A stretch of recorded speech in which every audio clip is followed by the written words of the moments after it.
Selamat pagi saudara-saudari semua, selamat datang di Renungan Pagi.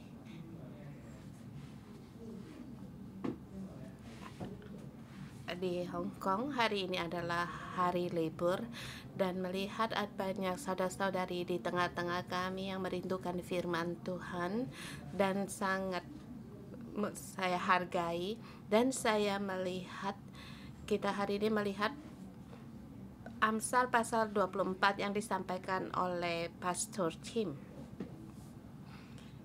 Pasal 24 sebagian dari Amsal yaitu hikmat dalam 30 dia. Bagian dari juga sebagian dari Amsal hikmat, dan mempunyai kesenpian sendiri. Dan awal dari Amsal orang bijak ini yaitu dimulai dari pasal 22. Dimulai dari pasal 22 ayat 17 sampai pasal 24 sampai di ayat 34. Di sini adalah amsal-amsal orang bijak. Ada 32.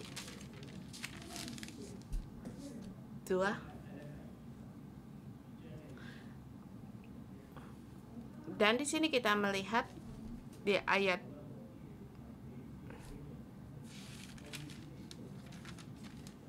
22 ayat 17 sampai dengan 21.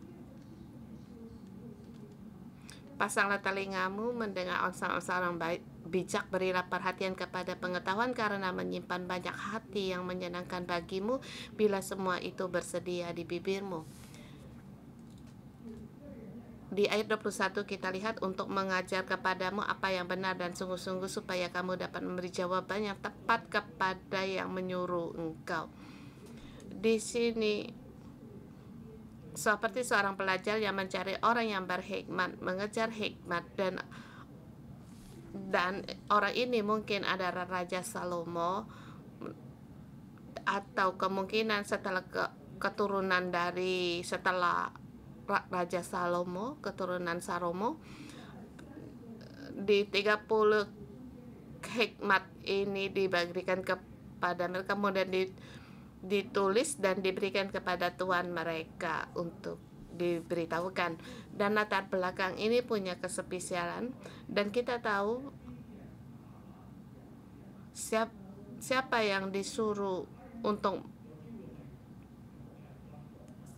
ada kemungkinan raja atau orang yang berkuasa di saat itu. Dan sebab dia tahu perlu untuk berhikmat untuk memerintah. Mungkin itu juga orang tua agar anaknya seperti seorang pelajar mengajar mereka untuk belajar. Dan kita tahu hikmat diberikan kepada orang-orang yang di tempat yang bekerja, bahwa mereka untuk memelihara atau menjaga dan memberitahukan kepada anak muda, mungkin kaum remaja atau mereka yang cepat akan yang keluar untuk bekerja. Hari ini di pasal 24. Di sini pengajaran ada dua, yang ada perkataan hikmat dari pasal 23 dan 34 itu juga. Di sini jangan iri,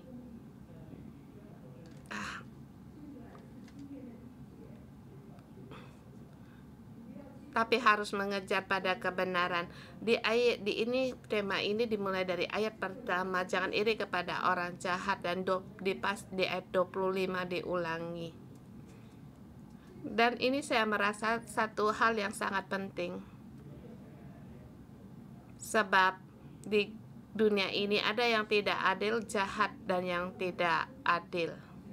perkara yang akan terjadi, yang dikatakan dalam Alkitab sangat jelas bahwa bagaimana kita merespon yang jahat atau hal yang tidak adil. Dan hari ini di pasal ini adalah firman Tuhan yang diberitahukan kepada kita. Terlebih dahulu saat ayat poin yang pertama 1 sampai dengan 9 dengan tema kecil, jangan iri kepada orang yang jahat.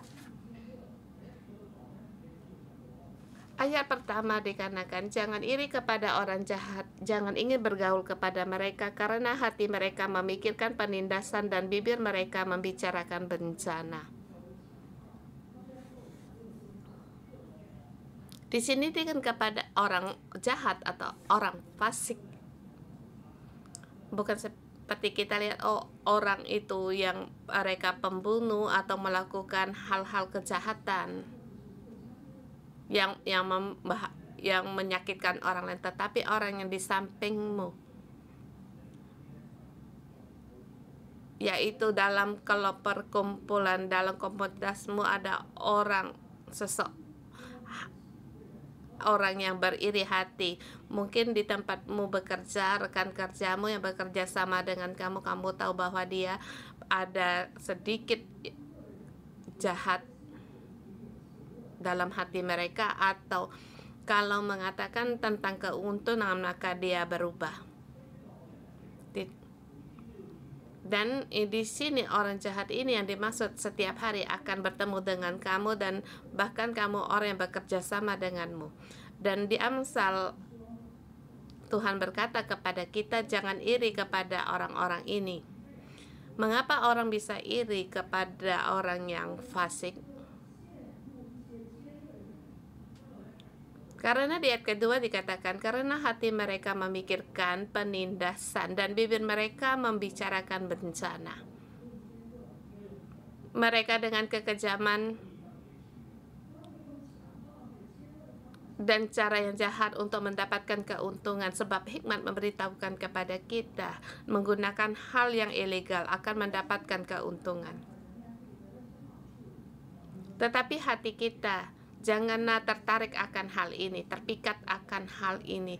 Bahkan di ayat pertama, di ayat yang kedua, di situ dikatakan jangan ingin bergaul dengan mereka, yaitu jangan bergaul bersama dengan atau mendekat pada mereka.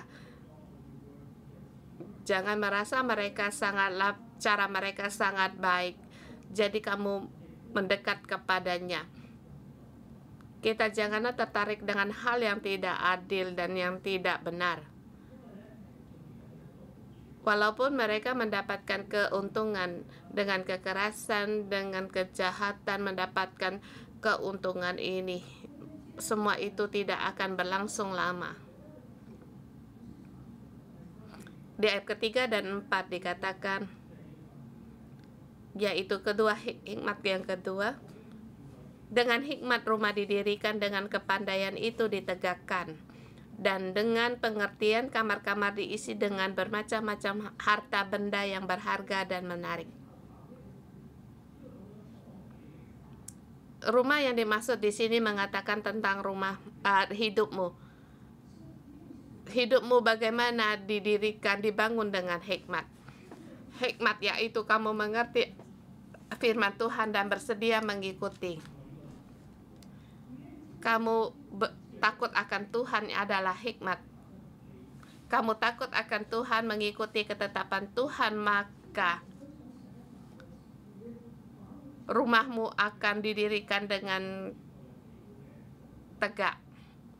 Bahkan di dalam kehidupan akan dipenemukan segala hal harta benda yang berharga dan indah. Di sini orang jahat menggunakan kekerasan atau perampasan mendapatkan keuntungan bagi mereka, tetapi Allah berbicara kepadamu, janganlah iri kepada orang-orang ini. Kamu irilah akan ketetapan Tuhan, kamu tahu mengerti akan jalan Tuhan dan kamu bersedia untuk mengikutinya, maka Allah menjanjikan hidupmu akan tegak.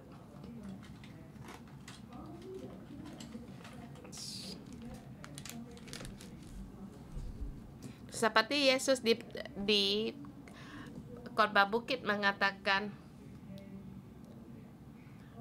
aku berkata mengajar di khotbah bukit, begitu banyak orang mengikutinya, seperti yaitu yang didirikan di atas gunung, di gunung batu, di bukit yang di atas batu berdiri tegak dan kuat. Bagi yang tidak mendengar, mereka seperti didirikan di atas pasir. Sekali datang badai, maka runtuhlah rumah itu. Dan waktu kita kerja di tempat kerja, menghadapi yang tidak adil, yang tidak benar,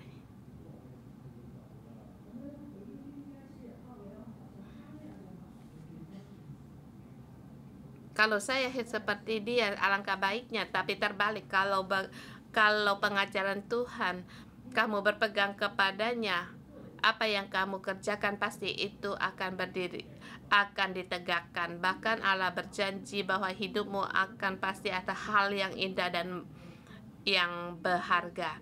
Ayat 5 dan 6 memberitahukan kepada kita, mungkin sebagai direktur atau sebagai bos, atau kita di tempat kerja, kita punya orang bawahan.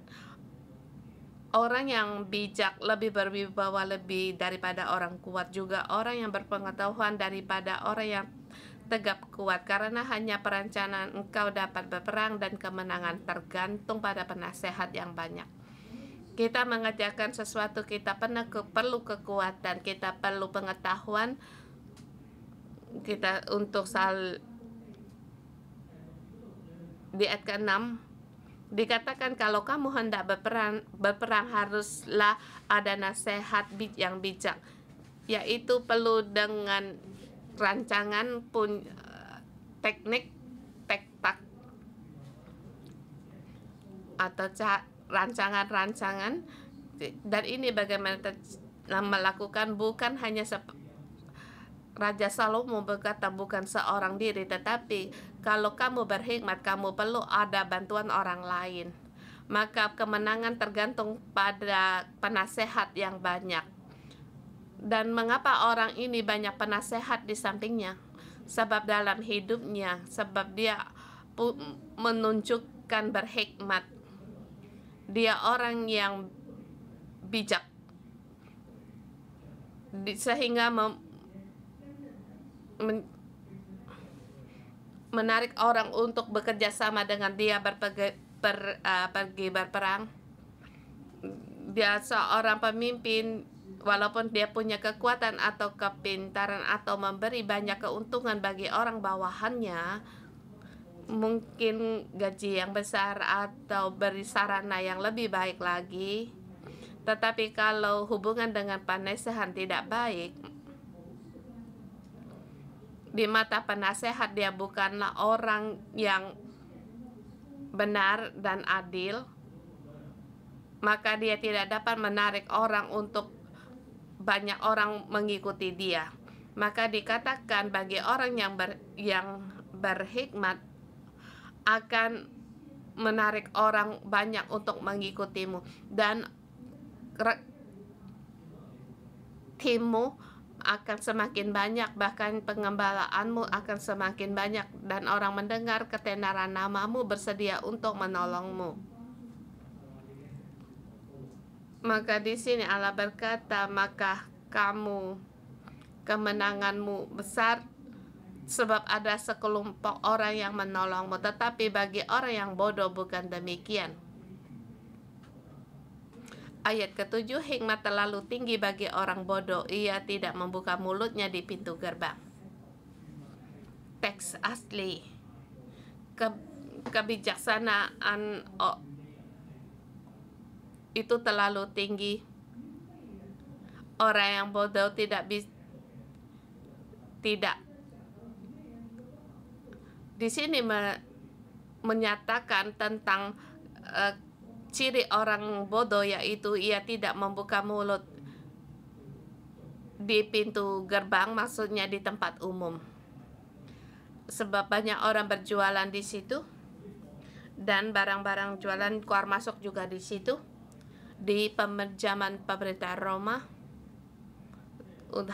tempat jual beli di situ adalah di sekitar pintu gerbang. Mengapa orang bodoh di tempat yang terbuka mereka tidak membuka mulut?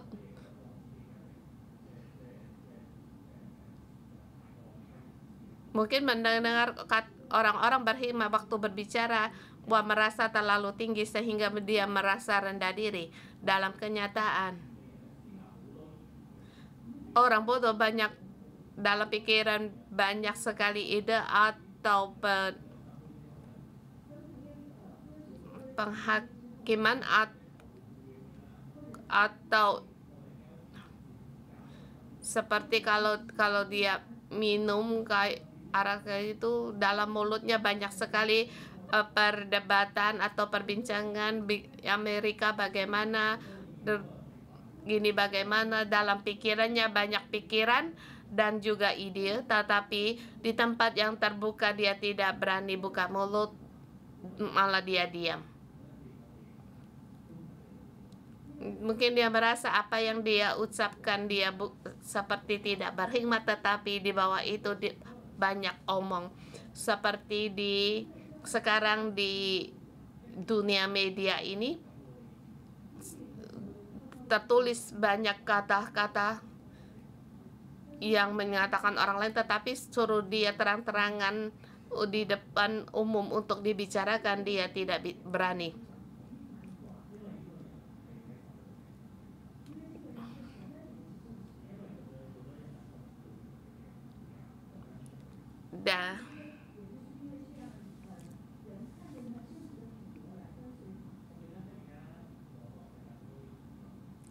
Sekarang di zaman dunia banyak sekali perdebatan, atau kita percaya mungkin kita tidak juga di situ memberikan banyak pendapat, tetapi kita melihat pesan-pesan ini, kita jangan orang yang penerus berita. Kita jangan menjadi orang bodoh yang orang yang menyampaikan penerus berita orang lain.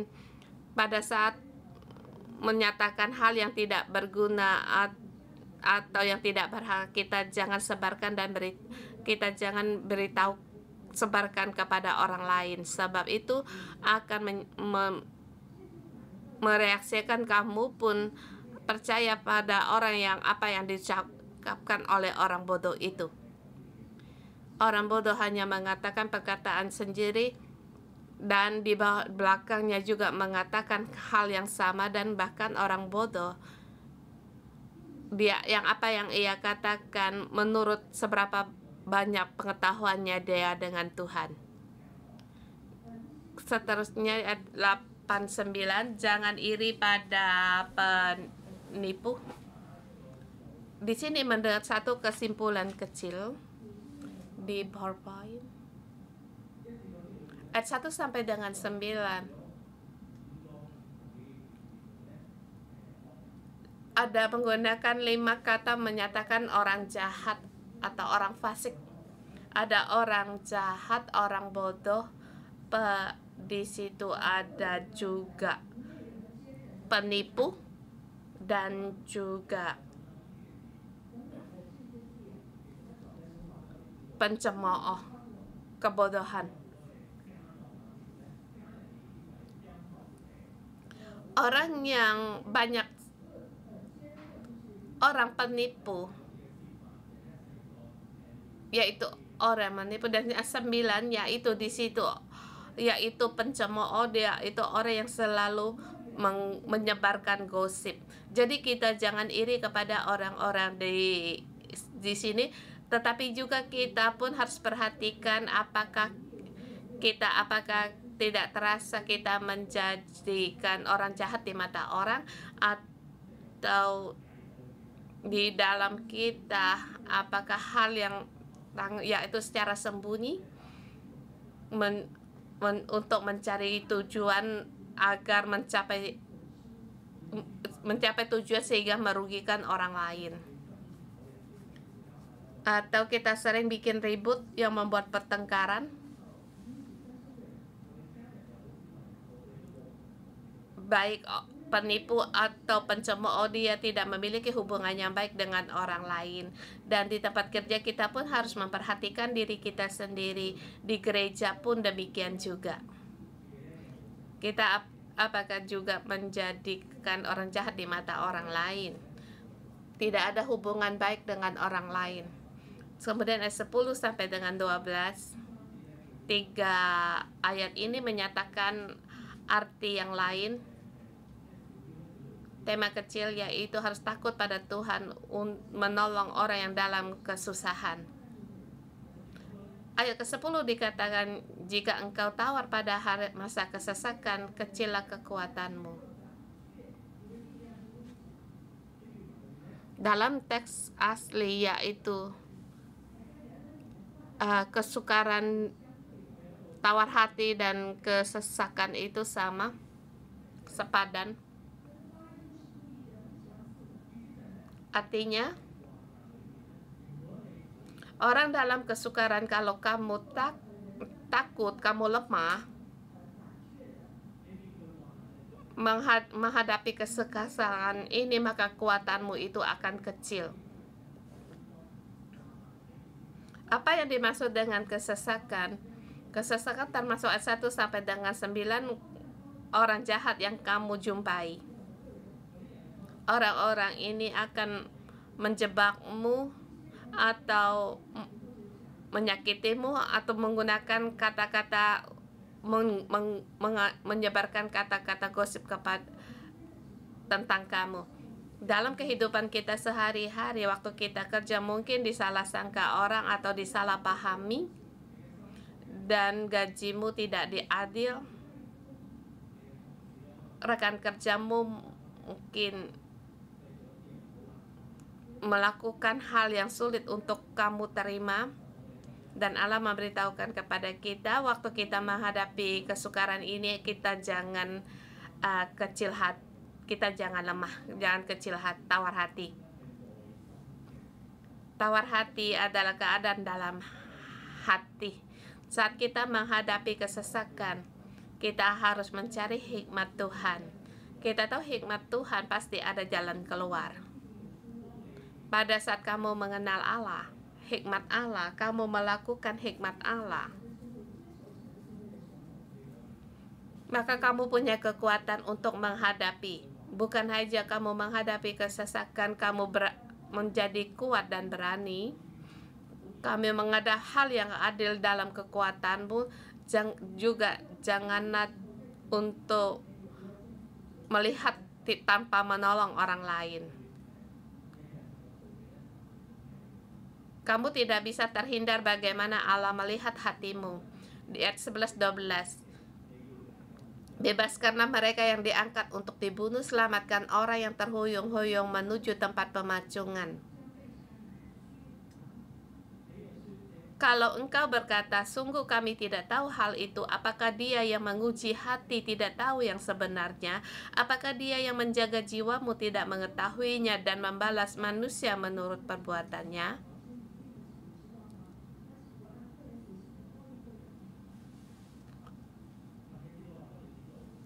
Hikmat Allah memberikan tahu kepada kita, dalam komunitasmu kalau ada dalam kesusahan yang besar,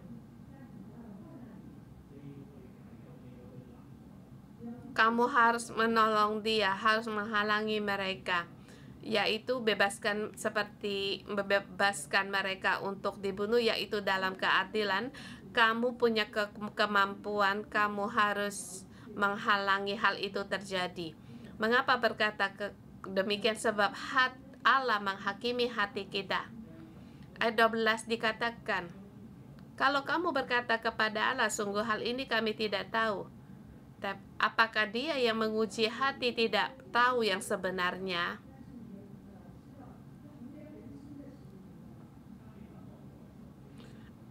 Apakah dia menjaga jiwamu tidak mengetahuinya dan membalas manusia menurut perbuatannya? Yaitu kita mengalihkan tanggung jawab kita kepada orang lain, yaitu di dalam masyarakat kamu sanggup untuk melakukan, tetapi kamu berkata kamu tidak sanggup, sebab Allah menguji hati orang. Waktu di tempat kita kerja, mungkin kamu dan rekan kerjamu mengatakan hal yang tidak benar dan hal yang tidak adil.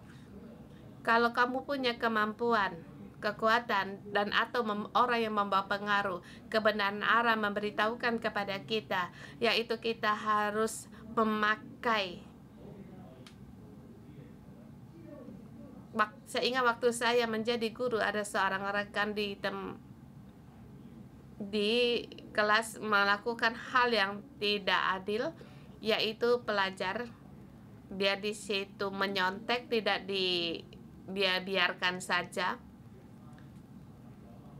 Tentu saja yang tidak menyontek, yang menyontek ada perbedaan nilai, sangat berbeda. Dan saya tahu hal itu. Maka ada seorang pelajar berkata, kami tadi menyontek.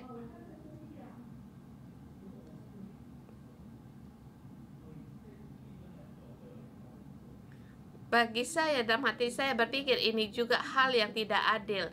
Sebab bagi orang muda, menyontek itu hal yang baik, tetapi bagi kelas yang lain itu tidak baik. Kemudian saya memikirkan, apakah baik saya memberitahukan kepada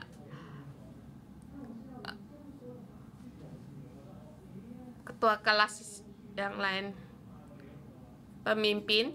Tapi waktu saya berkata, para rekan itu langsung mengatakan saya, mengapa kamu tidak membela saya? Mengapa kamu tidak bekerja sama dengan saya? Jadi saya terjepit sebagai dan bawahan, tapi saya tahu Allah tidak suka berkenan pada hal yang tidak adil. Dan terhadap saya tahu bahwa ini pengajaran yang buruk bagi anak muda.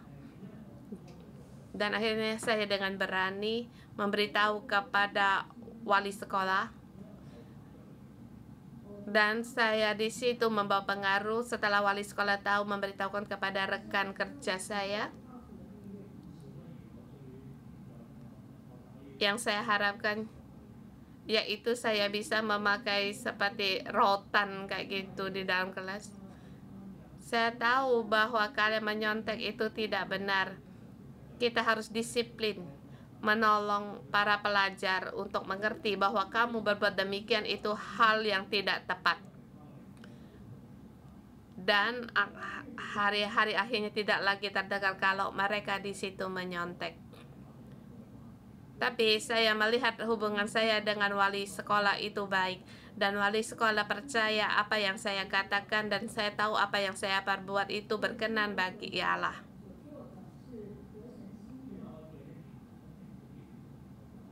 Sebab hal yang tidak benar, yang tidak adil diluruskan. Ini adalah hikmat yang berkenan bagi Allah. Jadi saudara-saudari semua, kita setiap orang juga punya pengaruh, baik di rumah maupun di tempat kerja. Pada saat kamu mengenal hikmat Allah, kamu harus tahu kamu harus berdiri di pihak Allah, agar keadilan Allah itu dinyatakan.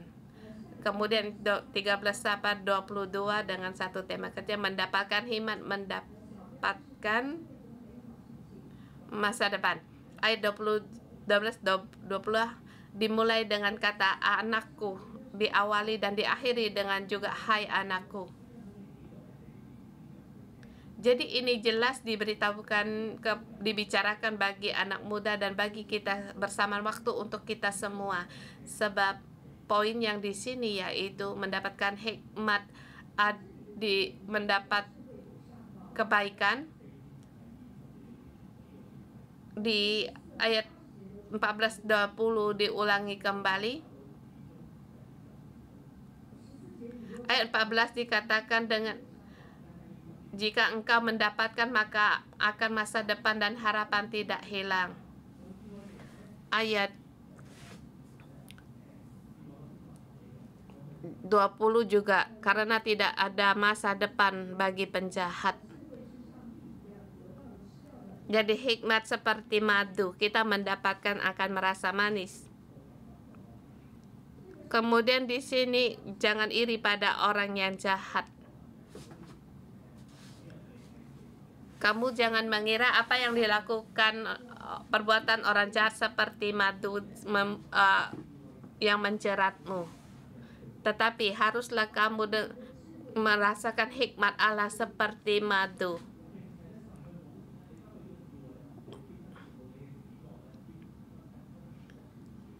Bahkan di sini Allah berjanji kalau kamu mendapatkan hikmat untuk jiwamu, maka engkau akan mendapatkan masa depan dan harapan yang tidak akan hilang. Harapan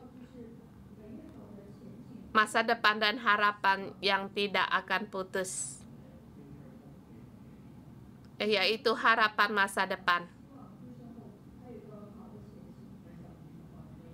Ayat 15 sampai dengan 18 menyatakan apa itu masa depan yang baik. Jangan mengintai kediaman orang benar seperti orang fasik, jangan merusak rumahnya. Sebab 7 kali orang benar jatuh namun ia bangun kembali, tetapi orang fasik akan roboh dalam bencana. Walaupun kejahatan menyerangmu, apa yang kamu kerjakan, dia merusak tempat kediamanmu. Tapi kalau mendapati orang fasik dan orang yang tidak menghadapi ketidakadilan, walaupun kamu 7 kali jatuh, tidak apa-apa sebab kamu akan bangkit kembali. 7 artinya berulang kali, banyak kali. Tetapi bagi orang yang fasik dalam menghadapi kesesakan, sekali dia jatuh maka selamanya dia akan roboh. Jadi kamu menghadapi yang tepat. Setiap menghadapi serangan kegagalan itu bukan yaitu kegagalan, tapi dalam kamu melakukan hal yang tidak tepat. Kalau kamu di mata Tuhan orang jahat, kamu menghadapi kesesakan pasti akan roboh. Seperti dikatakan ayat 20. Karena tidak ada masa depan bagi penjahat, pelita orang fasik akan padam.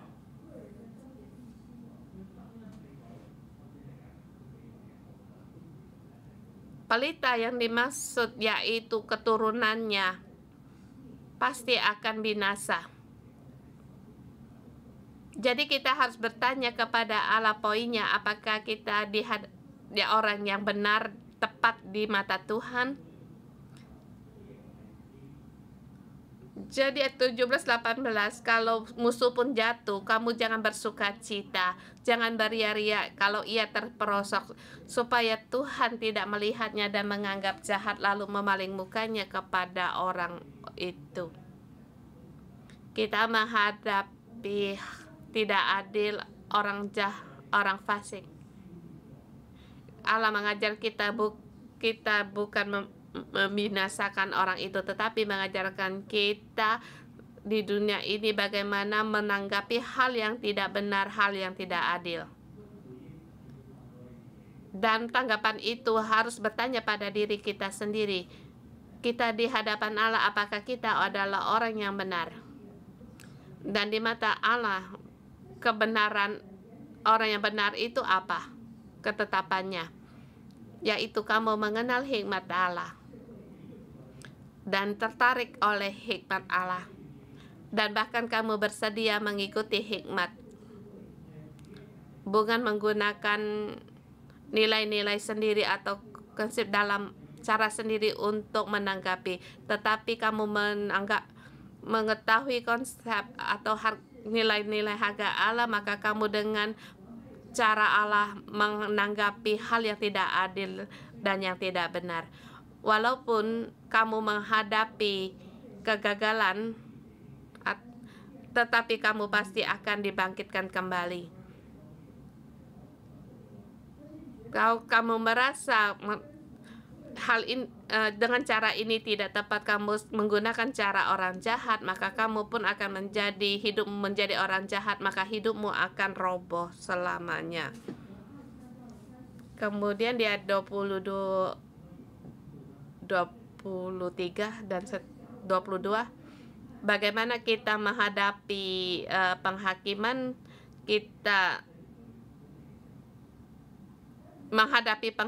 Dalam kita menghadapi hal yang tidak adil, hal-hal itu tidak langsung berubah. Tetapi di ayat 27, 28, 29 dikatakan, yaitu kamu harus fokus apa yang Tuhan suruh kamu kerja, maka Allah sendiri akan turun tangan menolongmu. Ayat 27 dikatakan, selesaikanlah pekerjaanmu di luar, siapkanlah itu ladang baru, kemudian dirilah rumahmu. Ayat 28 dikatakan, jangan menjadi saksi terhadap sesamu tanpa sebab dan menipu dengan bibirmu. Artinya mendorong kita dalam kesesakan, dalam ketidakberjalan, menghadapi hal yang tidak adil.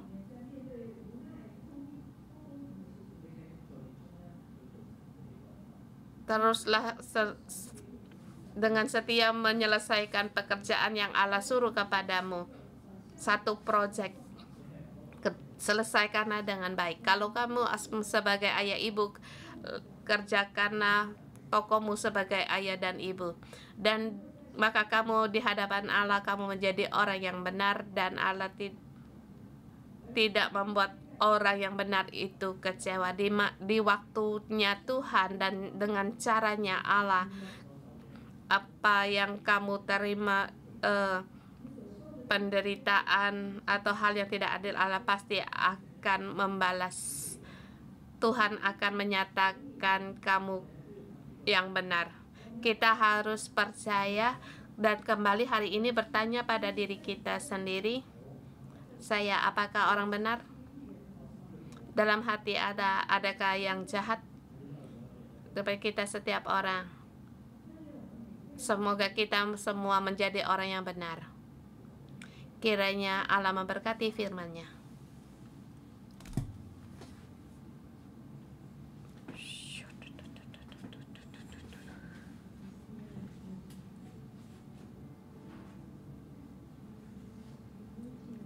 Jesus, we need you.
Tuhan Yesus, Tuhan Yesus, kami meninggikan Engkau. Engkau Raja di atas Raja, Tuhan di atas Tuhan.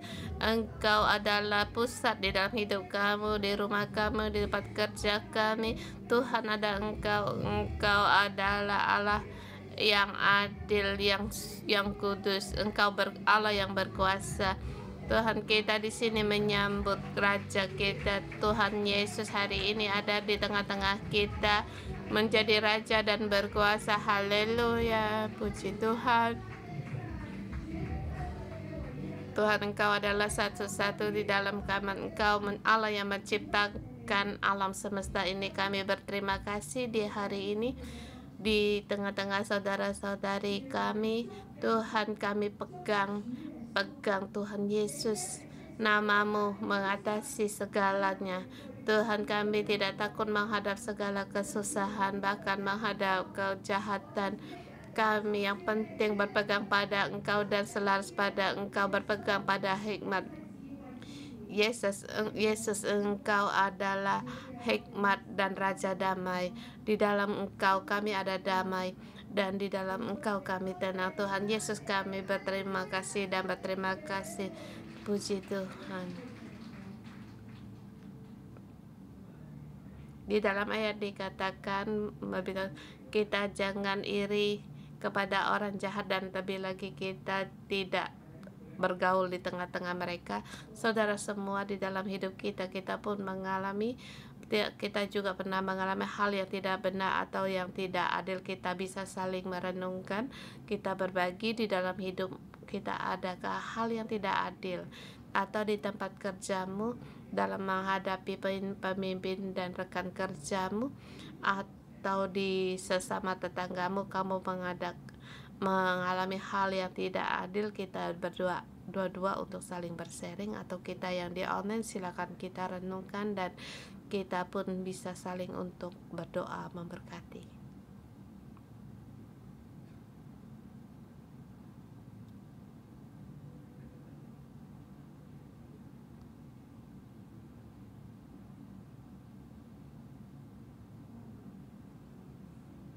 Pada saat kita menghadapi perkara ini, bagaimana kita menyelesaikannya?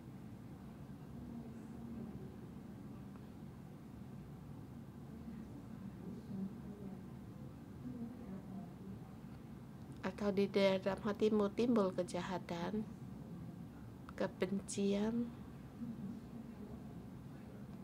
dan ingin melihat orang jahat itu kena bencana, atau kita diam? Kita dalam ketakutan. Tuhan, mohon Engkau terangi kami.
Kita bisa saling mendoakan.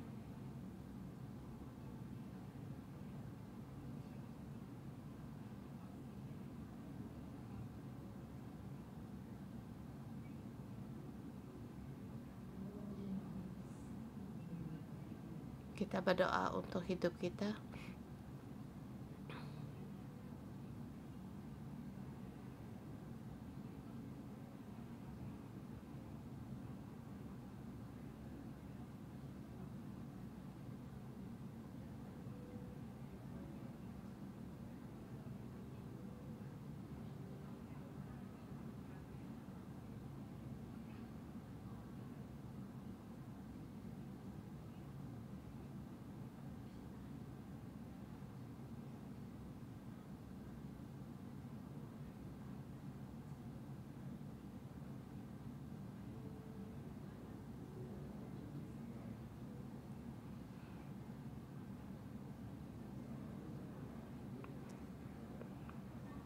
Tuhan,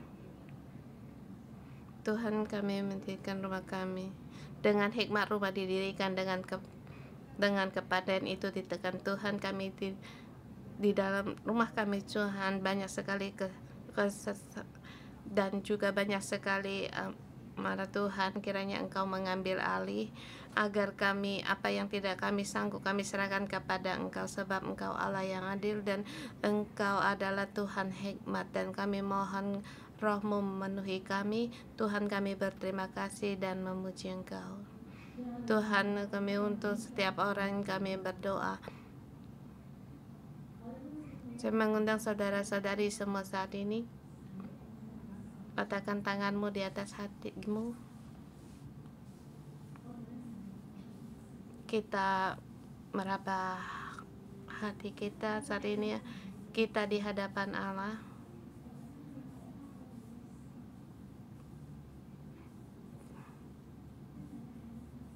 Di dalam Amsal hari ini, di seluruh kitab Amsal ini, sesungguhnya Allah bertanya kita satu pertanyaan, apakah hati kita yang kita cari, apa itu?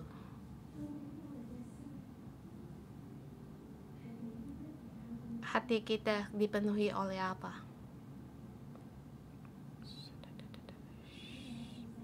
Di ayat pertama dikatakan, jangan iri kepada orang jahat dan jangan ingin bergaul dengan mereka, karena hati mereka memikirkan penindasan dan bibir mereka membicarakan bencana.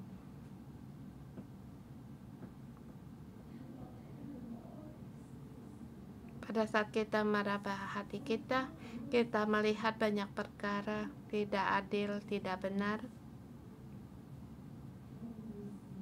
Kita bisa iri.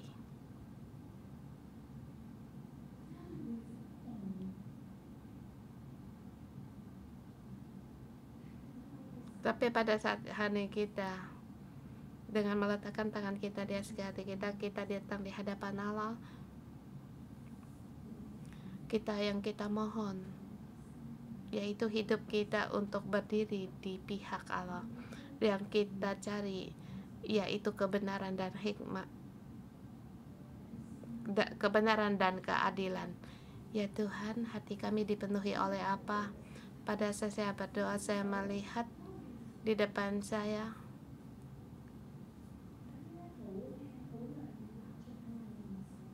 ada lilin yang indah, dan saya melihat saudara-saudari, lilin-lilin kalian terang bersinar, tapi seketika ada angin berhembus langsung padam, dan kita di hadapan Tuhan kita menyalakan kembali lampu ini.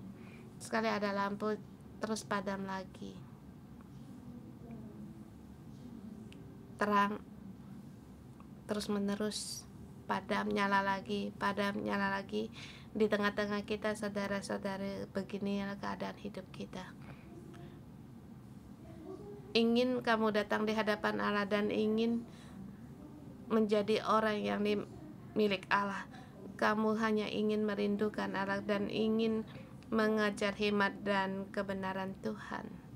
Tetapi di dalam hidup banyak sekali kita tidak bisa sanggup paham dalam keadaan hatimu langsung padam dan kamu kembali di hadapan Allah. Kejahatanmu kamu langsung padam lagi. Tapi hari ini Allah di tengah-tengah kita. Bapa Surgawi memberitahukan kepada kita, anakku, aku berkenan kepadamu. Di dalam kesusahan, dalam kesesakan, di dalam peperangan. Bahkan ada saudara-saudari kita di tempat kerja, kamu merasa susah. Kamu ingin di hadapan Allah menjadi orang yang benar, tetapi mendakar hal yang tidak adil, dan kamu melihat rekan kerjamu banyak rancangan yang jahat, maka hatimu merasa marah dan ingin melihat mereka kena bencana. Bahkan aku mendengar ada orang menghadapkan Yang kamu hadapi itu adalah orang rumahmu sendiri, dan kamu tidak melepaskan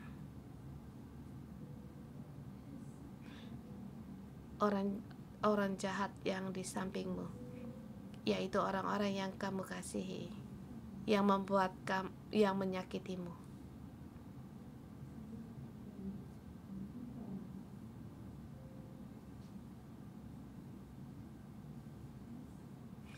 Bahkan tidak adil bagimu. Kamu merasa hal ini tidak adil dan berkata, ya Tuhan, aku sangat menderita.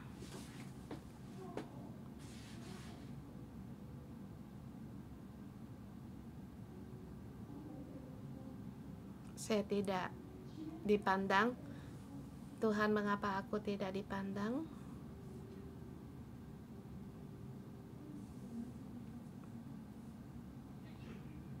Sekali lagi datang di hadapan Tuhan Allah hari ini berbicara kepadamu, hai anakku, aku ada di sini.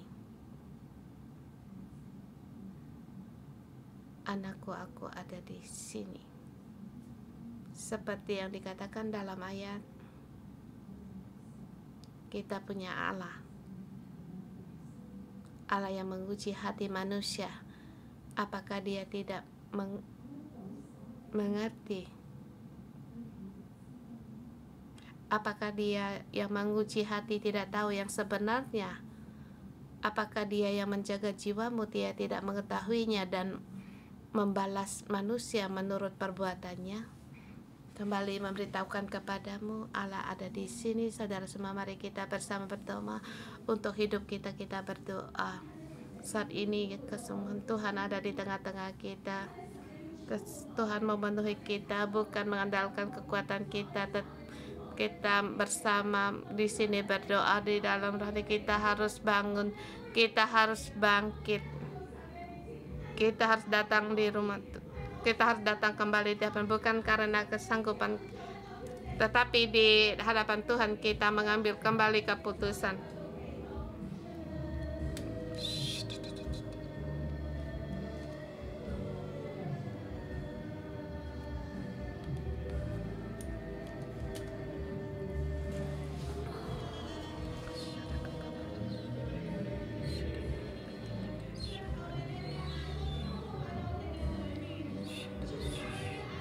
Tuhan, kiranya matamu tertuju kepada kami. Tuhan, hanya kami rindukan, hanya Engkau yang kami minta adalah yaitu ketetapanmu, di mana Engkau berada, kami berdiri di situ. Dan Tuhan, mohon Engkau menolong kami agar kami meninggalkan hal-hal yang kejahatan yang bukan milik dari Allah. Tuhan, kami sangat perlu akan Engkau. Tuhan, kami datang di hadapan Engkau, mohon Engkau melihat kami. Bagi setiap saudara kami berdoa, Tuhan, dalam nama-Mu, nyatakan semua yang tidak adil, tidak benar pergi dari kami semua. Semua tidak benar dan adil pergi dari kami. Bahkan dalam Tuhan Yesus menyatakan segala iri hati saat ini diputuskan. Belenggu iri hati diputuskan. Di dalam Tuhan kami melihat Allah ada di tengah-tengah kami. Hanya Bapa Surgawi, Allah yang satu-satunya Allah yang menciptakan kami, yang mengasihi kami. Tuhan, Dia bersedia memberikan hikmat kepada kita. Dia Allah yang bersedia memberikan hikmat kepada kita. Dia Allah yang benar dan adil. Tuhan, kami berseru kepada Engkau. Seperti 10 dalam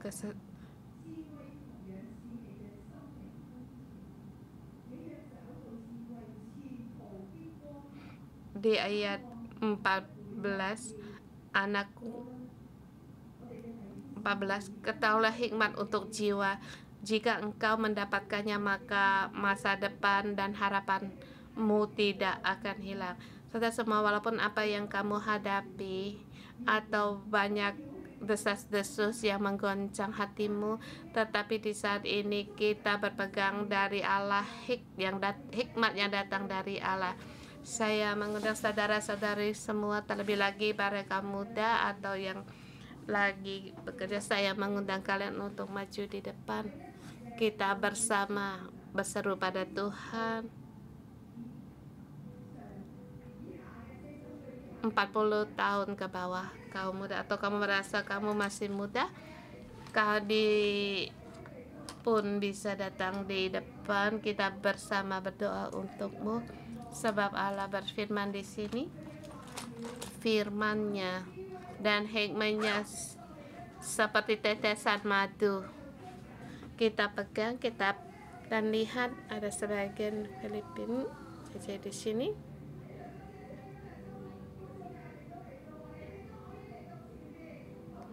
Mengundang kalian untuk di semua tempat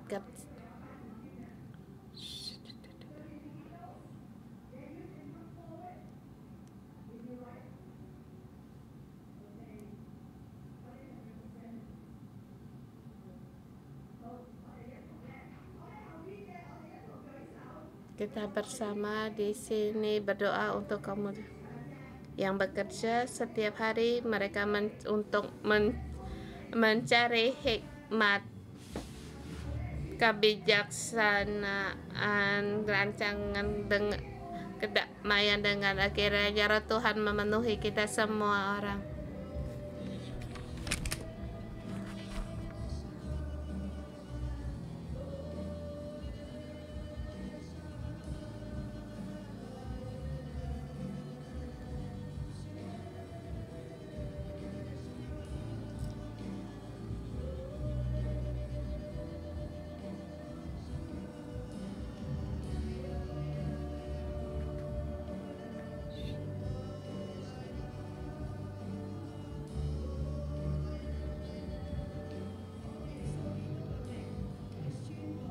Dalam nama Tuhan Yesus, saya deklarasikan tujuh roh Tuhan memenuhi semua saudari-saudari semua, baik depan maupun di belakang. Roh Tuhan ada pada kita agar kita punya roh yang berhikmat dan penuh dengan roh pengetahuan, roh yang takut akan Tuhan, agar setiap orang meninggalkan kejahatan dan agar kita bekerja sama dengan kejahatan, dan bahkan walaupun ada orang jahat berbicara kepada mereka hal-hal yang tidak benar, tetapi mereka bisa semuanya itu diserahkan kepada Tuhan. Seluruhnya percaya kepada Allah, di dalam Allah adalah kasih, dan percaya sebab Allah Dia benar dan adil. Dia adalah kebenaran dan keadilan. Baik dimanapun mereka berada, Tuhan Engkau yang berkuasa. Kami tidak mau iri pada orang jahat, kami hanya mencari kebenaran dan keadilan-Mu. Tuhan, kiranya Engkau di sini dipenuhi dengan kebangkitan dan keadilan ada pada mereka. Pada saat mereka merendahkan diri mencari Tuhan, Engkau meninggikan mereka. Tuhan, berdoa dalam nama Tuhan Yesus. Amin.